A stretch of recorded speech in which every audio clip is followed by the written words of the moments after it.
میرے عزیزوں، میں خدا کا خادم اور آپ کا بھائی پاسٹر وقاش علیم ڈیوڈ ایک مرتبہ پھر آپ کی خدمت میں۔ جیسا کہ آپ جانتے ہیں کہ اس دفعہ پھر وہ جو مسلمانوں کی قربانی کی عید ہے وہ آ رہی ہے، اور ہمارے درمیان پھر ایک نئے سرے سے بحث شروع ہو گئی ہے۔ میں نے لاسٹ ایئر اس کے اوپر ایک ویڈیو بنائی تھی آپ کی خدمت میں، بہت سے بھائیوں کو بہنوں کو اچھا لگا اور انہوں نے شکریہ کے میسیجز کیے۔ پھر بھی کچھ ایسے بہن بھائی تھے جنہوں نے اعتراض کیا، تو اسی سلسلے میں جو ہے نا، میں نے پھر سوچا کہ میں ایک اور ویڈیو بناؤں۔ پہلی ہم نے تاریخی لحاظ سے دیکھی تھی اور کچھ اس میں فضل کی باتیں کی تھی۔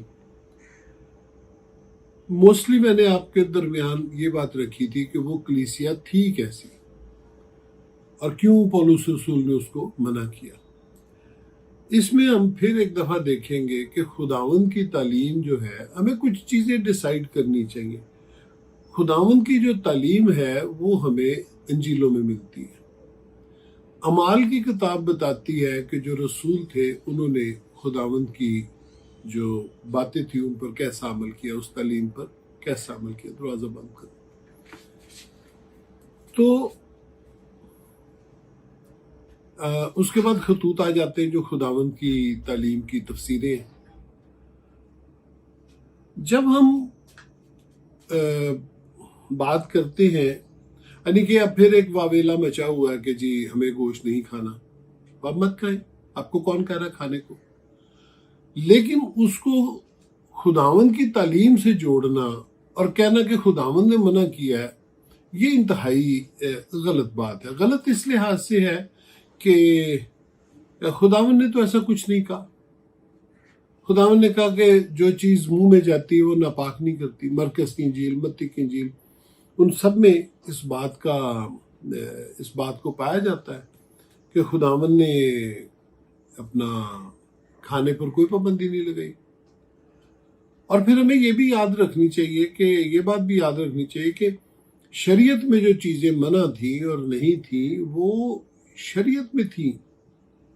اور شریعت کیوں دی گئی تھی؟ کیونکہ آدم کے گناہ کرنے کے سبب سے زمین لعنتی ہو گئی، ہر ایک چیز لعنتی ہو گئی، اور پھر شریعت آئی جس میں کچھ چیزیں پاک ٹھہری، کچھ ناپاک ٹھہری، کچھ ہو سکتی تھی، کچھ نہیں ہو سکتی تھی۔ لیکن جب خداوند آیا تو خداوند کے پاک خون کا یہ کرشمہ ہے، یہ معجزہ ہے، یہ ایک لاسانی تاثیر ہے کہ لعنت جاتی رہی۔ جو اس پر ایمان لایا لعنت جاتی رہی۔ خداوند کے کفارہ دینے سے جو لعنت تھی زمین پر ہر ایک چیز پر، وہ جاتی رہی۔ تو اسی لیے آپ دیکھتے ہیں کہ نیو ٹیسٹمنٹ میں کسی چیز کی کوئی پابندی نہیں ہے، کوئی حکم نہیں دیا گیا سوائے ایک کے، اور وہ ہے محبت کرنا۔ خداوند نے کہا مجھ سے محبت رکھو، اپنے پڑوسی سے محبت رکھو۔ اب ہو کیا رہا ہے؟ ہو یہ رہا ہے کہ مسیحی کلیسیا جو ہے، پاکستان کی مسیحی کلیسیا، وہ شریعت پسند کرنے لگ گئی ہے۔ ہم جوتی اتار کے چرچ میں جانا شروع ہو گئے، ہم دوپٹے چادر اس کی پابندی کرنا شروع ہو گئے۔ ایام حیض میں عورتوں کو منع کرتے ہیں کہ وہ بائبل کو ہاتھ مت لگائے، وہ دعا مت کرے، وہ چرچ مت جائے، اور اس کے علاوہ بھی بہت ساری چیزیں۔ یاد رکھنے والی بات یہ ہے کہ جب ایک عورت جو عین زنا کے وقت پکڑی گئی تھی، جب وہ خداوند کے پاس آئی، اس کو لایا گیا، تو اس کی کیا حالت ایسی تھی کہ وہ خداوند کے پاس آ سکتی؟ یقیناً نہیں تھی، کیونکہ وہ اس کو عین اس فعل کے درمیان سے پکڑ کر لائے تھے۔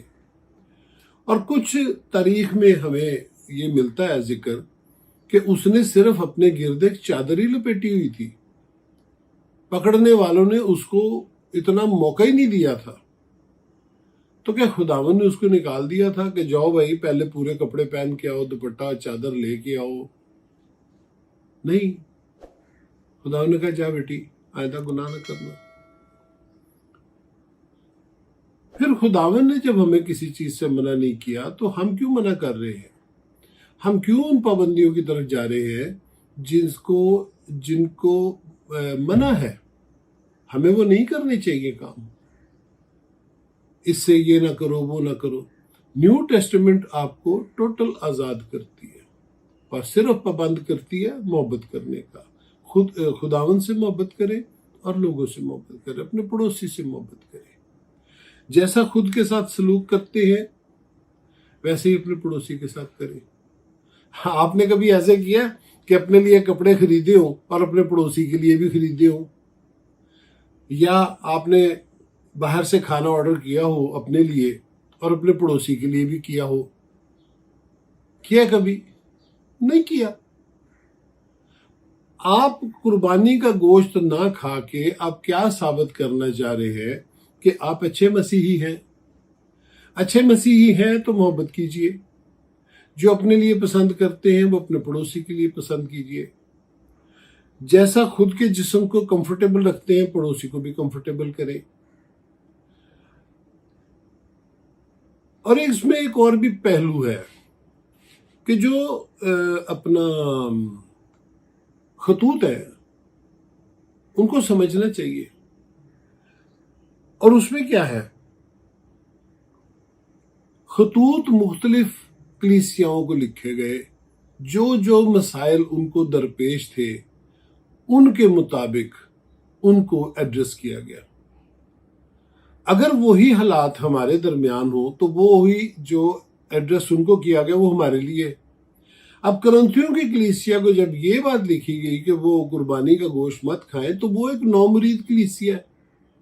آپ نومرید ہیں، آپ نئے مسیحت میں داخل ہوئے ہیں، آپ کا تعلق کسی اور مذہب سے تھا۔ اگر تو ایسے ہے تو پھر آپ پر وہ لاگو ہوتا ہے، لیکن اگر آپ نومرید مسیحی نہیں ہیں تو پھر وہ قانون آپ پر لاگو نہیں ہوتا۔ آپ یہ بات کیوں نہیں سمجھتے کہ ساری دنیا میں ان چیزوں کی بالکل پرواہ نہیں کی جاتی جو ہمارے یہاں پر ہے؟ جیسے دوپٹہ ہے، چادر ہے، یہ میک اپ کا ہے، پھر یہ قربانی کا گوشت ہے۔ دیکھیے میں آپ کو ایک خاص بات بتاؤں، یورپ ان چیزوں سے بہت سال پہلے آزاد ہو گیا۔ ہم پاکستانی جو مسیحی ہیں ہم شاید ان سے کئی 100 سال پیچھے ہیں۔ اور دیکھیے خادم ان میں بڑے ہوئے، معجزات کرنے والے ان میں ہوئے، کتابیں انہوں نے لکھی، تحقیق تفتیش آثار قدیمہ کا کام انہوں نے کیا، تعلیم دینے کا اور تعلیم کا نمونہ دینے کا سب سے بڑا کام وہاں ہوا۔ اور ہم جو اس معاملے پر 70-80 سال سے پھنسے ہوئے ہیں، ہم نے کیا کیا؟ ہم نے کیا لکھا؟ ہم نے صرف ترجمے کیے۔ کتنی کتابیں ہیں، کتنی کتب ہیں، کتنے مصنف ہیں جو اپنا تجربہ لکھتے ہیں۔ آپ گن کر دیکھیے گا اور پھر مجھے بتائیے گا کہ یورپ غلط جا رہا ہے یا ہم غلط جا رہے ہیں۔ جو چیزیں کرنتھیوں کی کلیسیا کے لیے، اب غلطیوں کا جو خط ہے وہ کس لیے لکھا گیا؟ کیونکہ غلطیوں کی جو کلیسیا تھی وہ پھر سے ختنہ کی رسم کو لازم قرار دینا چاہتی تھی کہ مسیح پر ایمان بھی لانا چاہیے اور ختنہ بھی ضرور کرانا چاہیے۔ پولس رسول اس کو کیا کہتا ہے؟ جادوگری۔ آپ مسیح پر بھی ایمان لائیں اور شریعت پر بھی عمل کریں، یہ جادوگری ہے۔ آپ وہ دیکھیے غلطیوں کا جو خط ہے اس میں وہ کہتا ہے کہ کس نے تم پر، ہاں یہ آ گیا،